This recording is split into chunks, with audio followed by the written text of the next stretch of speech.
பலர் தொழுவதே கிடையாது.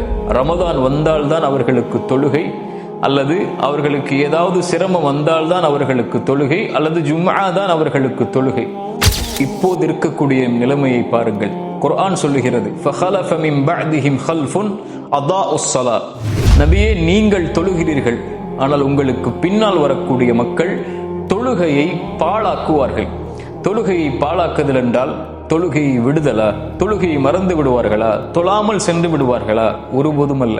தொழுகையை பாழாக்குதல் என்றால் நபித்தோழர்கள் விளக்கம் சொன்னார்கள், தொழுகையை அதனுடைய நேரத்திலிருந்து தவறி தொழுதல். எப்போது இன்று நம்மில் பலர் ஃபஜ்ரை தொழுகிறோம் சூரியன் உதயமானதற்கு பிறகு. ஆனால் எப்போது தொழ வேண்டும்? துஹரை எப்போது தொழுகிறோம்? அசரை எப்போது தொழுகிறோம்? மக்ரிப் இஷாவை எப்போது தொழுகிறோம்? எந்த நேரத்தில் எந்த இடத்தில் தொழ முடியுமோ அந்த நேரத்தில் அந்த இடத்தில் நாம் தொழுது கொள்கிறோம். இது அல்லாஹ் நேசிக்கக்கூடியவர்களுடைய தொழுகை அல்ல. இன்னும் பலர் தொழுவதே கிடையாது. ரமதான் வந்தால்தான் அவர்களுக்கு தொழுகை, அல்லது அவர்களுக்கு ஏதாவது சிரமம் வந்தால்தான் அவர்களுக்கு தொழுகை, அல்லது ஜும்ஆ தான் அவர்களுக்கு தொழுகை. இவர்கள் காஃபிர்களா அல்லது பெரும்பாவிகளா என்று அவர்களை குறித்து நான் பேச வரவில்லை. இங்கே தொழுவதில் நேரத்தை தவறி தொழுபவர்களை அல்லாஹ் நேசிப்பதில்லை.